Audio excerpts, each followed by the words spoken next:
13 परमेश्वर के वचन से निकालेंगे मत्ती की इंजील और उसका 13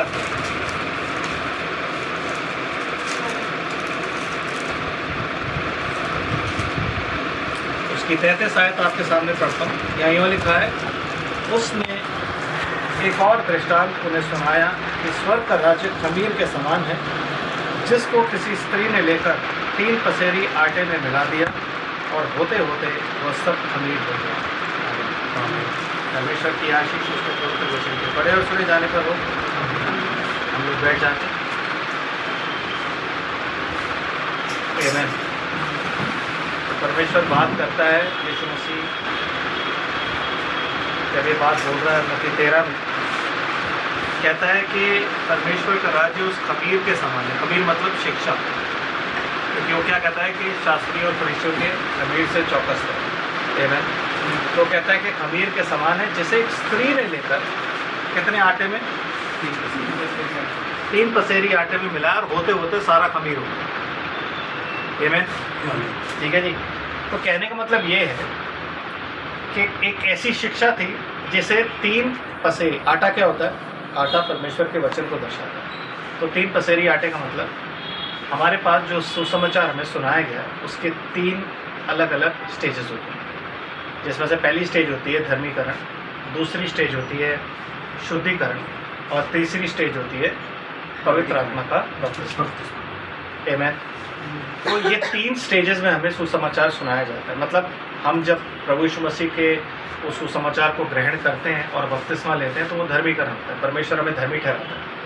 फिर उसके बाद परमेश्वर का वचन हमें शुद्ध करता है और फिर उसके बाद हमें पवित्र आत्मा का बपतिस्मा मिलता है। आमीन। और हम सेवा के लिए तैयार करते हैं। तो ये 3 स्टेजेस।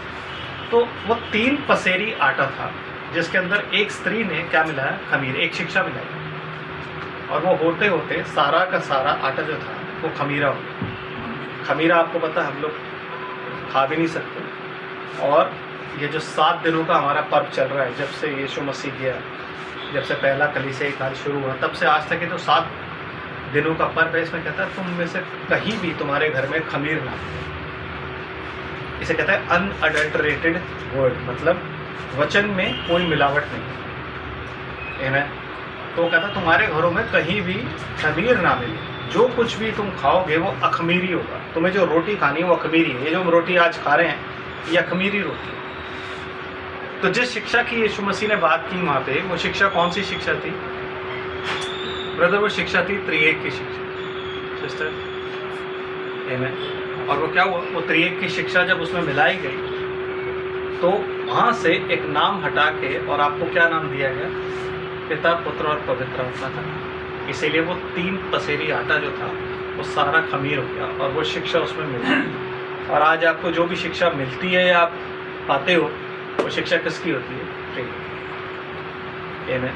आज भाई बोर्ड लगाना भूल गए हैं, लेकिन नहीं अब मतलब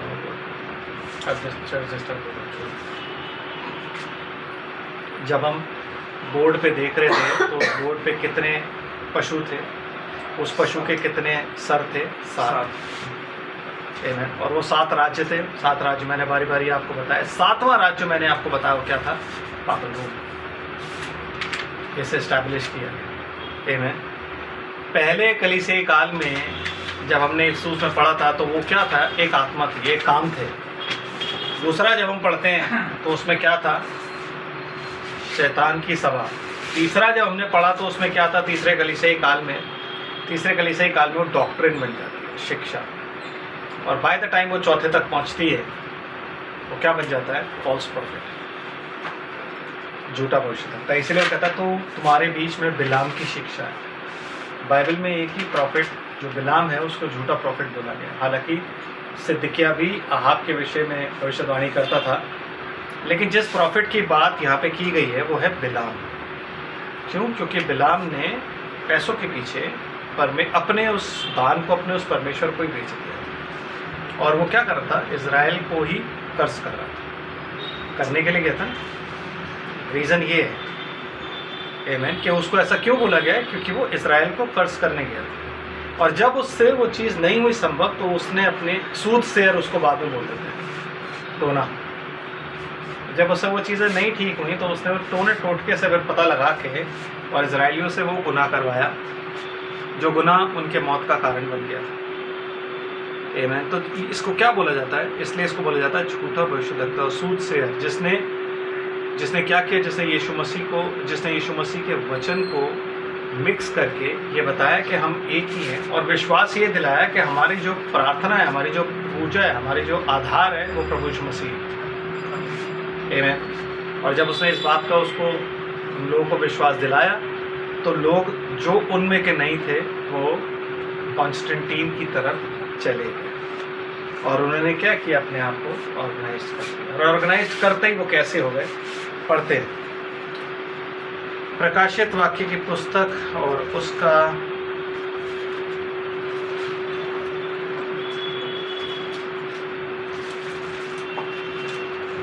2 अध्याय। आमीन। और उसके 18 है, यहाँ यूँ लिखा है, और थुआतीरा की कलीसिया के दूत को यह लिख कि परमेश्वर का पुत्र, जिसकी आंखें आग की ज्वाला की नाई और जिसके पांव उत्तम पीतल के समान हैं, ये कहता है कि मैं तेरे कामों को और प्रेम और विश्वास और सेवा और धीरज को जानता हूँ, और यह भी कि तेरे पिछले काम पहलों से बढ़कर हैं। पर मुझे तेरे विरोध ये कहना है कि तू उस स्त्री इजेबेल को रहने देता है। तो अब वो स्त्री क्या बन गई? अब वो अभी तक क्या बन गया? वो अब चर्च इस्टेब्लिश हो गया। आमीन। और ये जो इजेबेल है, ये भी क्या है? झूठी भविष्यद्वक्ता है, बाल की भविष्यद्वक्ता है।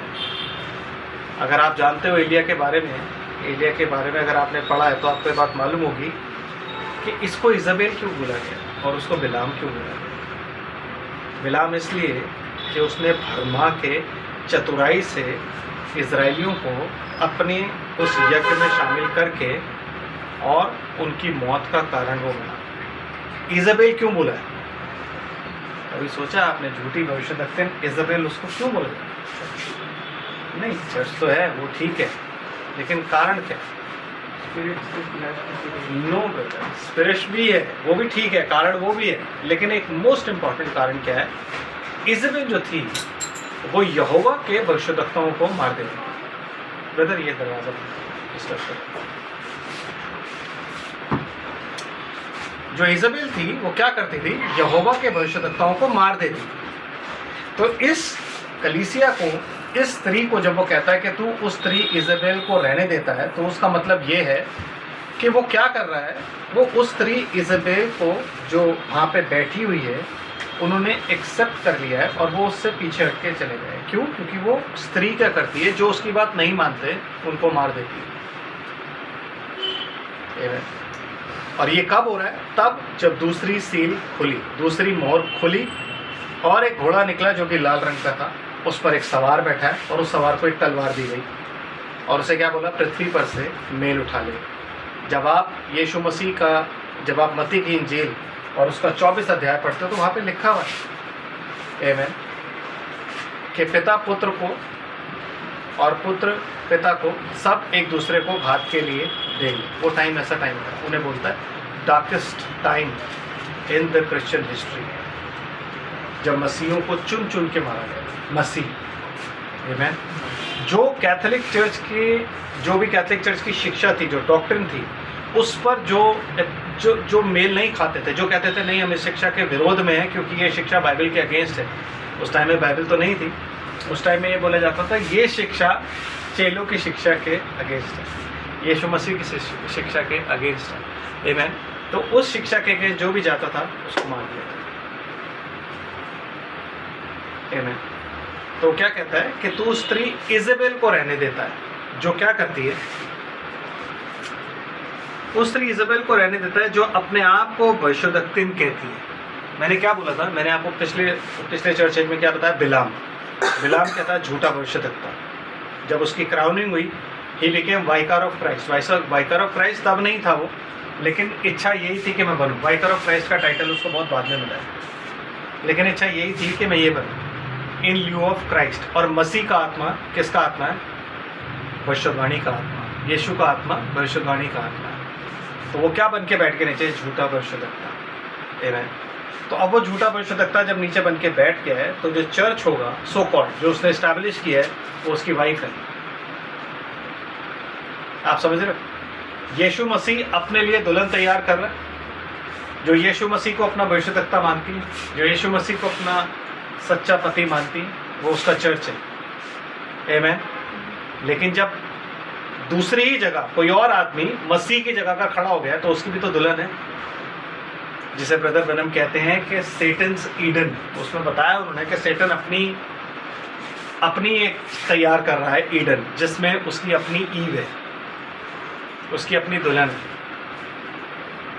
आमीन। वो कौन है? इज़बेल। वो झूठी भविष्यवक्तन जिसे कि थुआतीरा के लोग रहने देते हैं। और क्या लिखा हुआ है? लिखा है, झूठा जो अपने आप को भविष्यवक्तन कहती है और मेरे दासों को व्यभिचार करने और मूर्तों के आगे के बलिदान खाने को सिखला कर भरमाती है। सेम चीज किसने करी थी? बिलाम ने। ये जिस व्यभिचार की बात लिखी हुई है फिजिकल नहीं है, क्योंकि प्रकाशित वाक्य की पुस्तक जब लिखी गई है तो वो सारी बातें सिंबॉलिक और आत्मिक है। तो जब वो यहाँ पे बात करता है व्यभिचार की, तो ये व्यभिचार आत्मिक व्यभिचार है। ये व्यभिचार आपके दिमाग का व्यभिचार है, जिसमें जैसे कि हवा ने किया।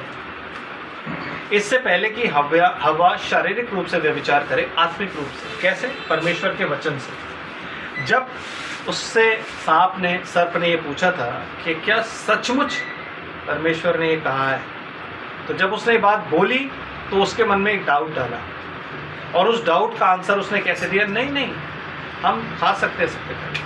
और वो जो बीच में है ना, उसका फल खुदा ने बोला है ना तो खाना और ना छूना।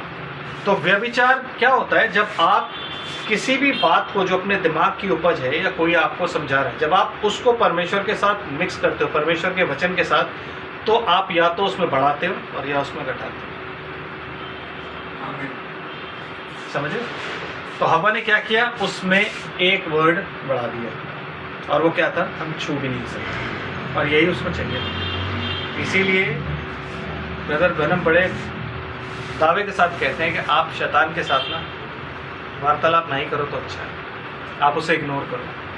क्योंकि अगर आपने उससे वार्तालाप करने की कोशिश करी ना, तो भैया बहुत चालाक है, बातों में तो आप नहीं जीत सकते उससे। हैं? जो यीशु मसीह को कह रहा है कि तू नहीं उठा सकता है भार, और यीशु मसीह उस खुदा को कह रहा है कि हो सके तो ये कटोरा मेरे आगे से हटा। एक बार नहीं, क्यों? क्योंकि उसको वो कह रहा है तेरे बस की नहीं है, तू नहीं जानता आगे क्या है, तू नहीं जानता वहाँ कितना दर्द है। तो यीशु मसीह कह रहा है कि प्रभु इसको मेरे आगे से हटा ले, हे पिता इसे मेरे आगे से हटा ले। तो आप कैसे जीते? ये वही भविष्यवक्ता है जो एलिया के टाइम में जो देखो, अगर ये हमारे लिए लिखा हुआ है, अगर इसमें बिलाम है, अगर इसमें इज़बेल है, तो इसमें एक एलिया भी होना चाहिए।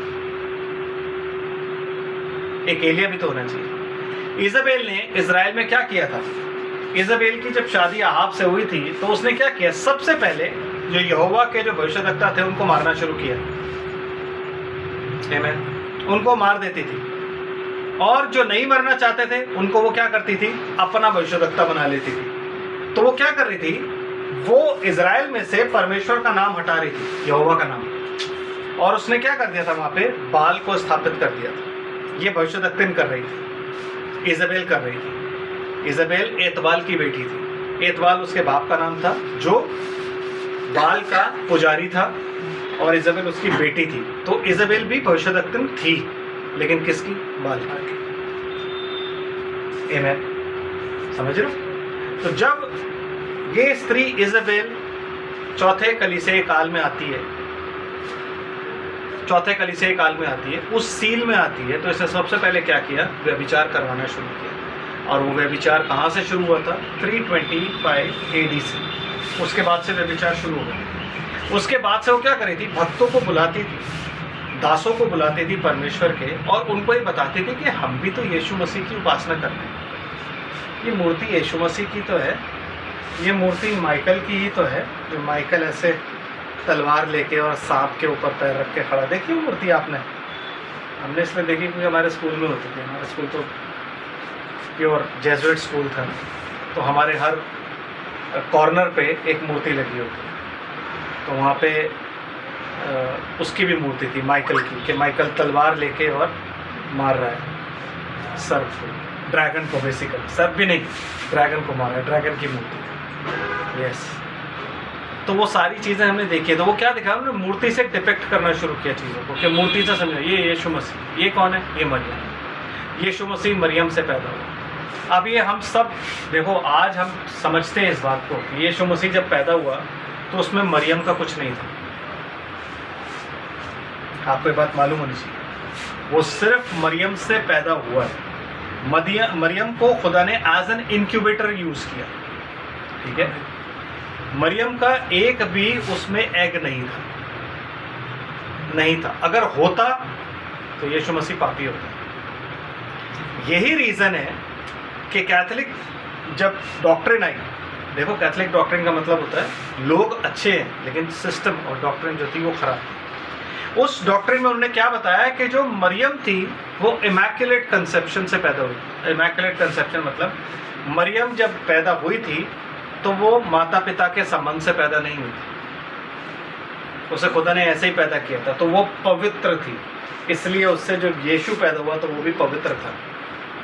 और ये उन्होंने क्यों बोला, क्योंकि वो इस डॉक्ट्रिन को, बाइबल की इस बात को अच्छी तरीके से जानते हैं कि यीशु मसीह की माता मरियम नहीं, इसलिए यीशु मसीह ने कभी भी उसको माता नहीं बोला। यस, जब वो छोटा ही था और जब उसके माता पिता ढूंढते आए तो उसी ने बोला आगे बढ़ के, तुझे नहीं पता हे तू क्या करता है, देखा तेरा पिता और मैं हम कैसे 3 दिन से भटक रहे हैं और तू यहाँ पे, तुझे कुछ चिंता नहीं। कहता तुम्हें नहीं पता कि मुझे अपने पिता के घर में। समझ रहे हो आप बात को? तो ये बात वो जानते हैं अच्छी तरीके से, उन्हें बात पता है। क्यों? क्योंकि ये रेवलेशन आज का नहीं है बेटा, ये रेवलेशन तब भी था। उस रेवलेशन को छुपाने के लिए ही उन्होंने क्या किया, स्टोरीज बनाई कि वो जो मरियम पैदा हुई थी वो ऐसे पैदा हुई थी, फिर उससे यीशु पैदा हुआ इसलिए यीशु सिनलेस था, इसलिए वो पाप रहित था। ऐसा नहीं है। यीशु जब पैदा हुआ तो सिर्फ उसकी एक वूम को, क्या बोलते हैं, गर्भ को इस्तेमाल किया गया ताकि यीशु पैदा हो, लेकिन कोई भी एक मरियम का इस्तेमाल नहीं हुआ, कुछ भी नहीं, सब कुछ परमेश्वर ने बनाया, सब कुछ उसके अंदर। इसीलिए कहते हैं कि यीशु मसीह कौन था, आखिरी आदम, दूसरा आदम, क्योंकि आदम जो था एक ही व्यक्ति इस पृथ्वी पर पाया जाता है जिसकी माँ नहीं थी, एक ही व्यक्ति इस पृथ्वी पर पाया जाता है जिसकी नाभि नहीं थी, अम्बिलिकल कॉर्ड, ये होती है नाभि, आदम की नहीं थी। यस, क्योंकि ये किसको दर्शाता है कि मैं माँ से पैदा हुआ, क्योंकि जब माँ से आप पैदा होते तो नाड़ी काटी जाती है ना, आदम माँ से पैदा नहीं हुआ।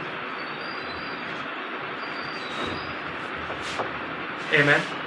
इसलिए यीशु मसीह कहता है कि जितने के गर्भ से पैदा हुए हैं आज तक, जो भी पैदा हुआ है माँ के पेट से, उनमें आदम जो है वो, यूहन्ना जो है वो सबसे बड़ा है। तो मतलब आदम की बात नहीं करता हूँ, आदम बिल्कुल हटके है उससे, मतलब वो अपने आप को भी नीचे करता है कि यूहन्ना मुझसे भी बड़ा है। बिकॉज यूहन्ना जो था वो यीशु मसीह का पास्टर था, यूहन्ना बपतिस्मा देने वाला उसका पास्टर था, तो वो उसको वो आदर देता है जो पास्टर, वो धार्मिकता पूरी करता है, लेकिन आदम बिल्कुल अलग था। समझे?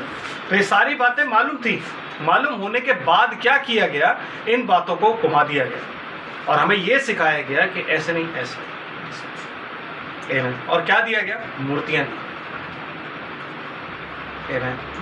हमें मूर्तियां दी, हमें बोला गया कि तुम मूर्ति पूजा नहीं कर सकते, लेकिन फिर भी हम देखते हैं, आप बाइबल नहीं पढ़ते, आपने हुक्म नहीं पढ़े 10 हुक्म, वो 10 हुक्म हमें वहाँ भी सिखाए जाते, तो उसमें क्या बोलते हैं, मूर्ति पूजा नहीं करनी, लेकिन फिर भी आप मरियम के आगे मोमबत्ती जलाते हो, फिर भी आप किसी भी सेंट के आगे खड़े होकर, ये सेंट जोसेफ, मरियम के हस्बैंड का नाम सेंट जोसेफ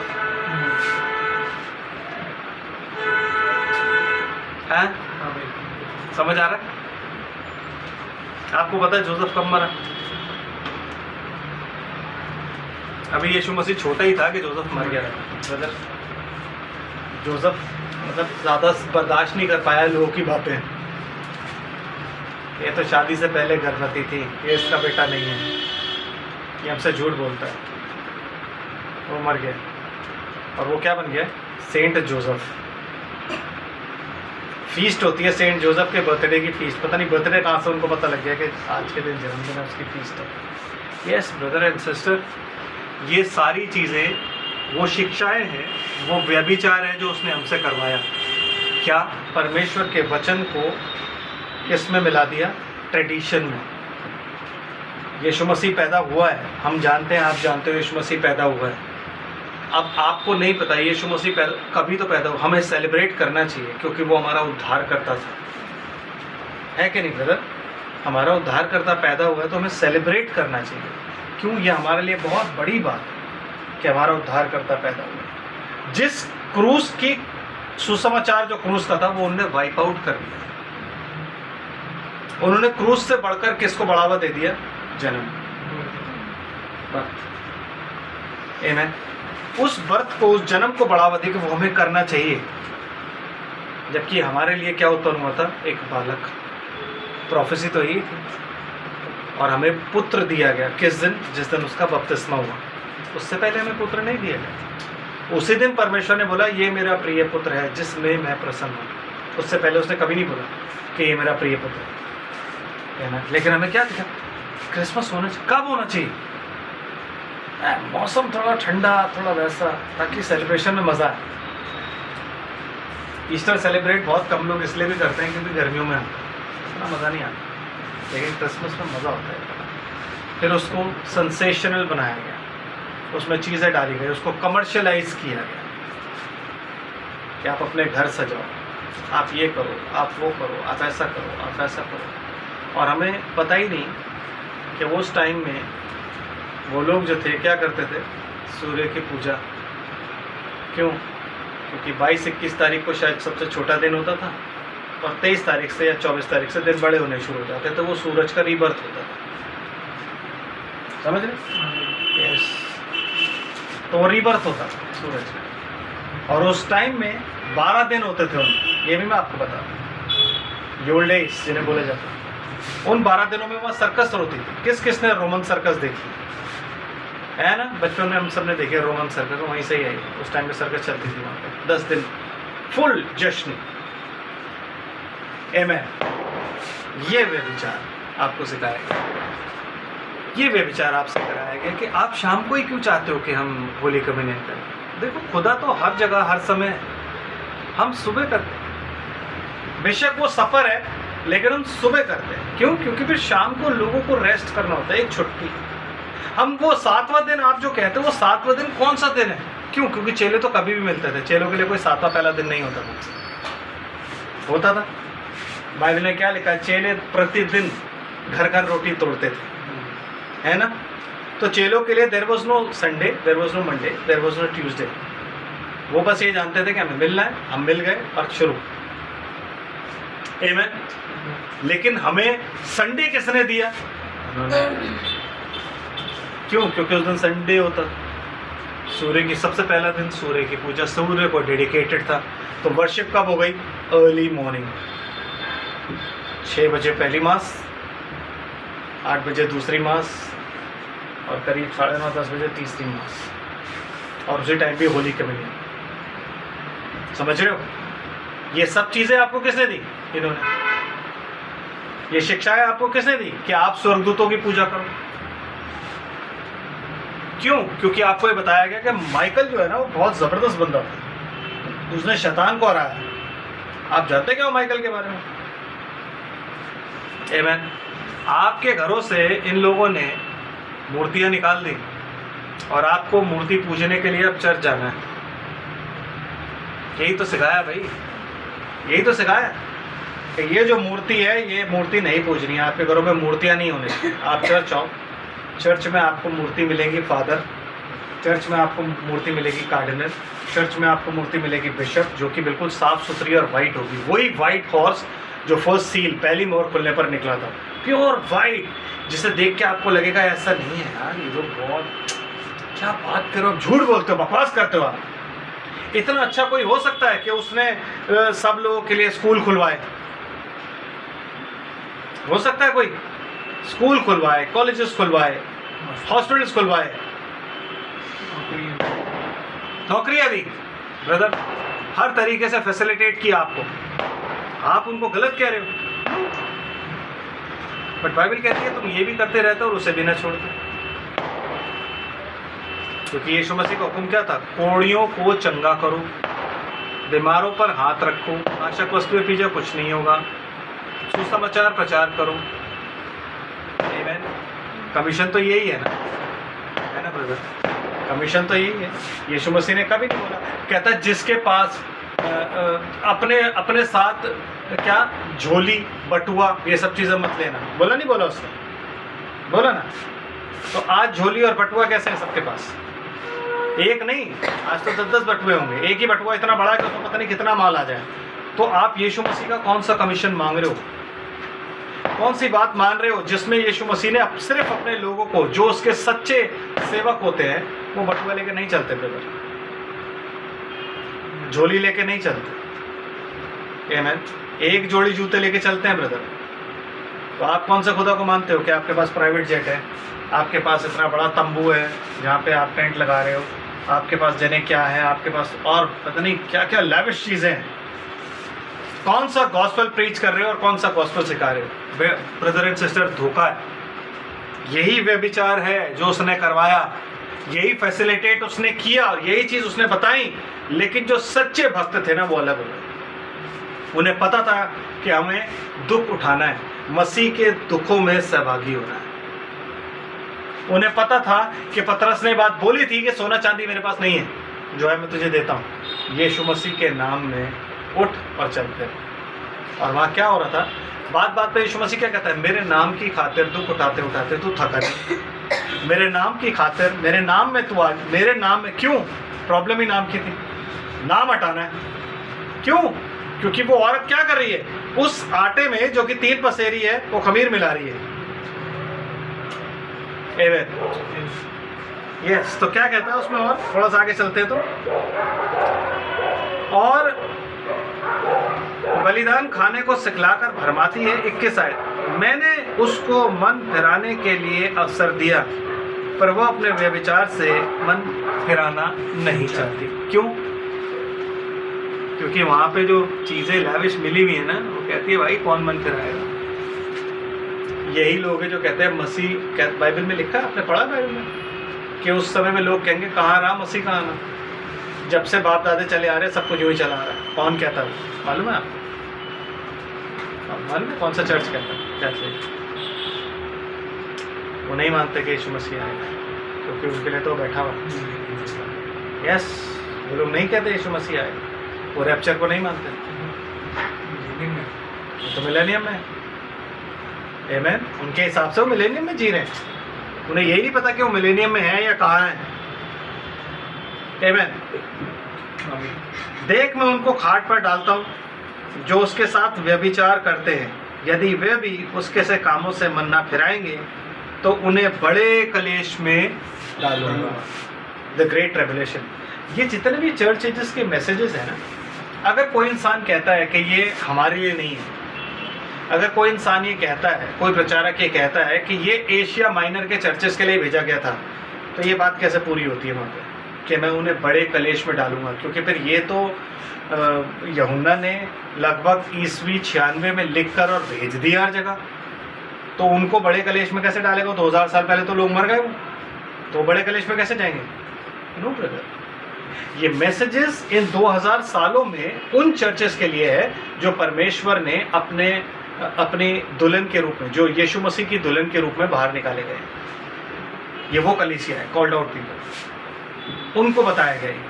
इसीलिए वो कहता है कि जो, इसीलिए वो आत्मा कलीसियाओं से क्या कहता है? मैं ये नहीं कह सकता कि मैं लौदीकिया कलीसिया काल में हूँ तो बाकी मैसेज मेरे लिए नहीं, सारे मैसेज मेरे लिए ब्रदर, वो सारे के सारे मैसेज मेरे लिए, तो ये भी मेरे लिए। समझ आ?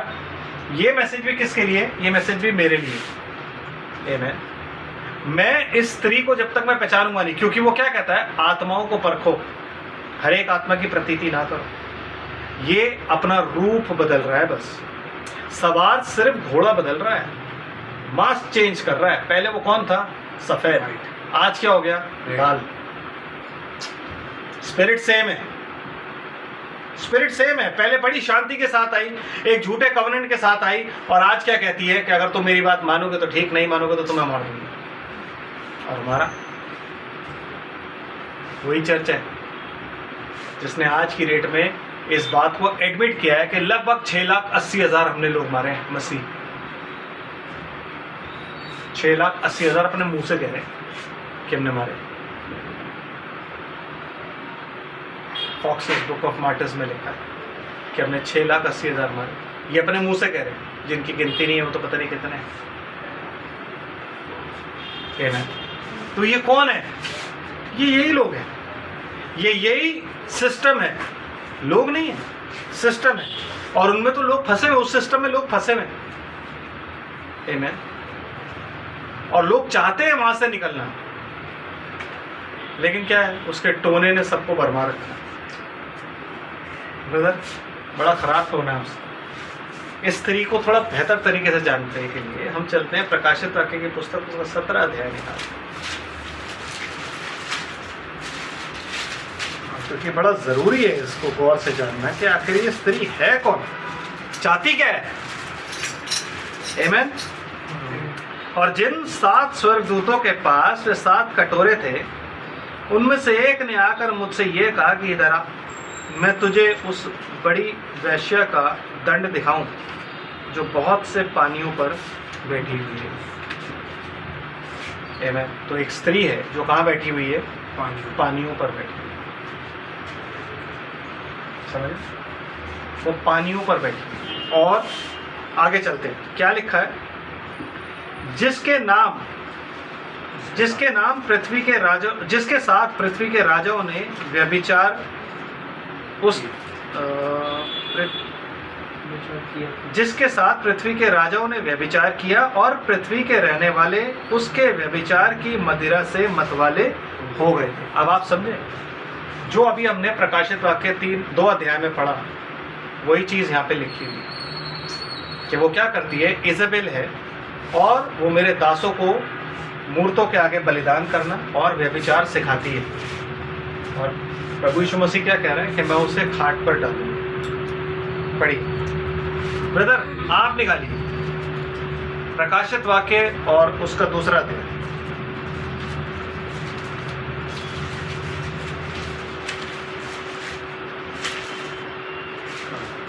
निकाला? 21 आयत पढ़िए, क्या लिखा है? 21-22। मैंने उसको मन फिराने के लिए अवसर दिया। हाँ जी। पर वह अपने व्यभिचार से मन फिराना नहीं चाहती। वह अपने व्यभिचार से मन फिराना नहीं चाहती। और देख, मैं उसे खाट पर डालता हूँ, जो वहां पे लिखा हुआ है, और जो उसके साथ व्यभिचार करते हैं, और जो उसके साथ व्यभिचार करते हैं, यदि वे भी उसके से कामों से मन ना फिराएंगे, हाँ, तो उन्हें बड़े कलेश में डालूंगा। उन्हें मैं बड़े कलेश में डालूंगा, जो उसके से कामों से मन ना फिराएंगे। समझ आ रहा है? जो व्यभिचार करते हैं। इसीलिए हम गहराई से जानना चाहते हैं स्त्री को, क्योंकि हमें पता होना चाहिए कि भाई परमेश्वर बात किसकी कर रहा है। ये कहीं बात हवाबाजी में तो नहीं हो, कहीं अपने मन से तो बना के मैं नहीं कह रहा। नो, बाइबल में हर क्वेश्चन का आंसर इसी बाइबल में लिखा हुआ है। ओके, वापस 17 पे आते हैं। 17 अध्याय।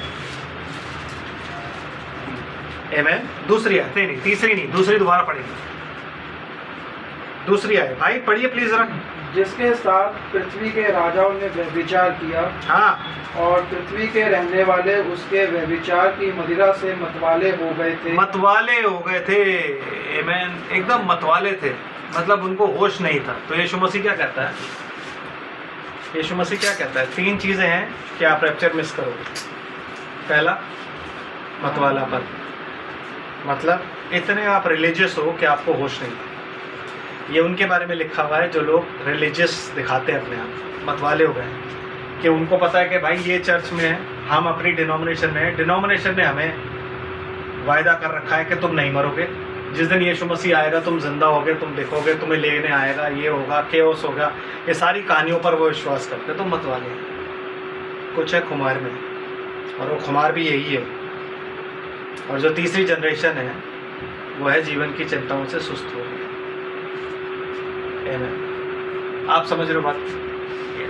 Then brother, what happens? तब वह मुझे आत्मा में जंगल को ले गया जी। और मैंने किरमिजी रंग के पशु पर जो निंदा के नामों से छिपा हुआ था। एक पशु है जो कि किससे छुपा हुआ है? निंदा के नामों से छिपा हुआ है। Amen. और कहाँ पाया जाता है? जंगल। जंगल इज अ प्लेस जहाँ पे आइसोलेशन होती है। Amen. तो ये कहाँ उसको दिखाई दे रहा है? जंगल में। उसे एक पशु दिख रहा है जो कि निंदा के नामों से छिपा हुआ है। Amen. और उसने किरमिजी रंग के कपड़े पहने। आपको पता है किरमिजी रंग जो है वो रॉयल्टी को दर्शाता है। रॉयल्टी मतलब शाही वस्त्र। कोई भी इंसान जब शाही उसको दिखाया जाता है तो क्या दिखाया जाता है? किरमिजी रंग, रॉयल्टी। आमेन। यस। फिर ब्रदर, और जिसके 7 सिर और 10 सींग थे। उसके 7 सिर और 10 सींग। अब वो बोर्ड है नहीं, बोर्ड पे मैंने आपको बताया था 7 सींग और 10 सिर। आमेन। समझ रहे हो? वो पशु कौन है? पहला कौन सा था? इजिप्ट। दूसरा कौन सा था? अशूर, असीरिया। तीसरा कौन सा था? बेबीलोन। चौथा कौन सा था? मीदो फारसी। पांचवा कौन सा था? ग्रीस। छठा रोम। सातवां पापल रोम। आमेन। लेकिन एक और इसके अंदर राज छुपा हुआ। ब्रदर बताइए प्लीज। एक स्त्री को बैठे हुए देखा। उस पशु के ऊपर उसने एक स्त्री को बैठे हुए देखा। आमेन। और वो स्त्री कौन है? इजबेल। आमेन। वो स्त्री कौन है? इजबेल। जो इजबेल है वो उसके साथ बैठी हुई है और उसके ऊपर बैठी हुई है। और यह स्त्री बैंजनी और किरमिजी कपड़े पहने थी। यस, मतलब ये रॉयल है, ये शाही है औरत। ये औरत राज्य करती है जैसे इजबेल राज करती थी। इजबेल की शादी किससे हुई थी? आहाब से, है ना? वैसे ही इस इजबेल की, इस चर्च की शादी किससे हुई है? आहाब। एक आहाब भाभी जो कि झूठा भविष्य रखता है। आमेन। लेकिन वो इजबेल भी व्यभिचारिणी थी, ये इजबेल भी व्यभिचारिणी है। जैसे ही इसे खबर मिली, उस इजबेल को खबर मिली कि आहाब मर गया है, आमेन, और येहू आ रहा है, तो वो अपना श्रृंगार करके, एक ही औरत है जो बाइबल में श्रृंगार करती है। कहीं भी आप उठा के देखोगे आपको पता लग जाएगा इजबेल के अलावा और किसी ने साथ श्रृंगार नहीं किया। तो वो श्रृंगार करके खिड़की से झांकती है, तो वो पूछता है नीचे से कि मेरी ओर का कौन है? जो मेरी ओर का है वो उसको नीचे फेंक दे, क्योंकि वो उसको रिझाने की कोशिश कर रही थी कि आप तो मर गया, अब मैं इसकी रानी हो जाती हूँ, क्योंकि वो व्यभिचारिणी ही थी। वो अपने पति की सगी नहीं थी, जैसे ये अपने पति यीशु मसीह की सगी नहीं। अगर यीशु मसीह की पत्नी है तो वो उसकी सगी होगी, मैन मेड डॉक्ट्रिन की तो नहीं होगी। हर औरत अपने आदमी की बात मानती है ना। पौलुस ने क्या बोला? पत्नी अपने पति की आज्ञा माने और पति अपनी पत्नी से प्यार करे। तो पत्नी को किसकी आज्ञा माननी है? पति की। तो अगर आप यीशु मसीह की पत्नी हो तो किसकी आज्ञा मानोगे? यीशु मसीह की, और उसकी आज्ञा उसका वचन है। अगर आप किसी और की आज्ञा का पालन कर रहे हो तो इसका मतलब आप व्यभिचारिणी हो। आमेन, है कि नहीं? अगर आप अपने पति की बात में किसी और की बात को मिला के कह रहे हो नहीं मैं ऐसे मान लेता तो भी आप व्यभिचारिणी हो। इसलिए बाइबल क्या कहती है? वो मेरे दासों को व्यभिचार करना सिखाती है। स्पिरिचुअल, मन से, आई मीन बुद्धि से जो व्यभिचार होता है वो सिखाती है। नहीं चलता है, कोई बात। हाँ, इतनी स्कर्ट पहन के आओ, परमेश्वर सिर्फ मन देखता है, कपड़े नहीं देखता है परमेश्वर। हाँ, कोई बात नहीं। दारू थोड़ा चलता है, परमेश्वर मन देखता है। ये चलता है, मन देखता है। वो हर चीज़ को चलाते हैं क्योंकि उनकी नज़र में परमेश्वर सिर्फ मन देखता है, जबकि बाइबल हमें क्या कहती है कि मन सबसे ज़्यादा धोखा देने वाला होता है। इसलिए मन की नहीं, किसकी सुनो? उसके वचन की सुनो। अपने मन पर भरोसा मत रखो, अपनी बुद्धि पर भरोसा मत रखो, परमेश्वर के वचन पर भरोसा रखो। Yes my dear brother. यह स्त्री बैंजनी और किरमिजी कपड़े पहने थी हाँ। और सोने और बहुमूल्य मणियों और मोतियों से सजी हुई थी। और उसके हाथ में एक सोने का कटोरा था जो घृणित वस्तुओं से और उसके व्यभिचार की अशुद्ध वस्तुओं से भरा हुआ था। और उसके माथे पर यह नाम लिखा था भेद बड़ा बाबुल, पृथ्वी की वेश्याओं और घृणित वस्तुओं की माता। बस इसको एक्सप्लेन हम फ्राइडे को करेंगे, बिकॉज हमारे पास टाइम है। आमीन। तो यहाँ तक मैंने आपको जो बताया उस पर मनन कीजिए, जानिए, बाइबल पढ़िए। प्रकाशित वाक्य एक ऐसी पुस्तक है जिसमें ब्लेसिंग छुपी है। जितनी बार आप पढ़ोगे उतनी बार आप ब्लेस हो, जितनी बार आप सुनोगे उतनी बार आप ब्लेस हो। तो आप पढ़ो, मनन करो, परमेश्वर के वचन को जांचो, पढ़ो, जितना ज़्यादा पढ़ सकते हो पढ़ो, क्योंकि खुद अपने वचन से ही बातें करता है। आमीन। यहाँ से आगे हम फ्राइडे को चलें, प्रार्थना करते हैं। प्यारे प्रभु, आपका धन्यवाद करते हैं सारी आशीष और बरकतों के लिए। ये तेरा ही प्रकाशित वाक्य है, तेरा प्रकाशन है, और मेरी बात नहीं है प्रभु जी कि मैं इसको प्रचार कर सकूं जब तक कि तू मेरा साथ ना दे। प्रभु, धीरे धीरे जैसे हम चलते हैं तो हमारे साथ हो मेरे खुदावंद, तेरी आत्मा के ज़रिए प्रभु जी। ये विषय बहुत गंभीर है प्रभु जी, ये बातें बहुत ही मेरे प्रभु जी भेदपूर्ण हैं जिन्हें हम बता रहे प्रभु। ये शैतान की वो गहरी बातें हैं मेरे प्रभु जी, जो अब तक छुपी रही और इस युग में तेरे दास विलियम ब्रैनम के द्वारा खुली प्रभु। मेरे पिता, उन्हें दे के मेरे प्रभु तेरा आत्मा इन बातों को समझाए, और जो लोग सुनते हैं प्रभु तेरी आत्मा के द्वारा प्रभु जी इन बातों को ग्रहण करें मेरे प्रभु। और मेरे पिता, उनकी समझ और बुद्धि को खोल, ताकि वो मेरे प्रभु तुझ में होकर आगे बढ़े। हम सब कुछ तेरे हाथों में सुपुर्द करते हैं प्रभु जी। वचन के पढ़े और सुने जाने पर तेरी ओर से आशीष हो, और खुदावंद तू होने दे कि ये अच्छी भूमि पर गिरे और 100 गुना फल। सब बातों के लिए तेरा कोटि कोटि धन्यवाद करते हुए मेरे पिता परमेश्वर, इस वक्त मैं इन सबको तेरे हाथों में सुपुर्द करता हूँ। हर एक के साथ हो, जब ये घर वापस जाएंगे तेरा दूत इन्हें सही सलामत पहुँचाए, ताकि तेरे नाम का हम धन्यवाद करें। अपनी अनुग्रह की दृष्टि इन सब पर बनाए रखना मेरे पिता परमेश्वर। सबके जीवन तेरी अनुग्रह रूपी गठरी में बंधे रहें, तेरा दूत छावनी के रहें प्रभु परमेश्वर। होने दे कि मेरे प्रभु इस रात में तो इनका निगहबान होना प्रभु जी। मीठी नींद दान कर, अपने वचन को इनके जीवन में पूरा कर, कि तू अपने प्रियो को नींद हुई दान करता है, और तू इन सब का मदद करा। तेरे हाथों में प्रत्येक को सुपुर्द करता हूँ, तेरी अनुग्रह की दृष्टि इन सब पर बनी रहे, और तेरा नाम सदा सर्वदा पाक माना जाए मेरे पिता परमेश्वर। हर घर परिवार संपत्ति रोजगार तेरे अनुग्रह के बारे में हो, और तेरा दूध छावनी के रहे मेरे पिता परमेश्वर। तू अपनी दया और करुणा के निमित्त सबका मददगार हो, रक्षक हो, हर एक डिसेप्शन से बचा मेरे प्रभु जी। और खुदावंद होने दे कि मेरे प्रभु तू इन सबों को अपनी आत्मा की लीडरशिप में लेकर के चल। अपनी आमद की तैयारी बख्श, असेंडिंग ऑर्डर में बढ़ा, अपनी आत्मा और अनुग्रह और वचन में बढ़ा। सब कुछ तेरे हाथों में सुपुर्द करते हैं। उन लोगों के लिए प्रार्थना करते हैं जो 5 फोल्ड मिनिस्ट्री के निमित्त तेरी सेवा और सच्चाई से करते हैं, उनको उनकी मिनिस्ट्री कलीसिया परिवारों को ब्लेस कर मेरे पिता परमेश्वर। यूनिवर्सल ब्राइट को ब्लेस कर, अपने टेंडर केयर प्रोटेक्शन में रख, मुल्क इजराइल और यरूशलेम को ब्लेस कर। सब कुछ तेरे हाथों में सुपुर्द करते हुए सारा आदर महिमा धन्यवाद तुझे देते हैं प्रभु जी। और मेरे पिता परमेश्वर, अपनी धन्यवाद की भेंट और प्रार्थना अपनी किसी को भी लियाकत से नहीं, वरना आपके प्यारे और इकलौते बेटे यीशु मसीह के अद्भुत नाम में आपकी पवित्र वेदी पर समर्पित करते हैं। दया से आप इसे सुने और ग्रहण करें। आमीन।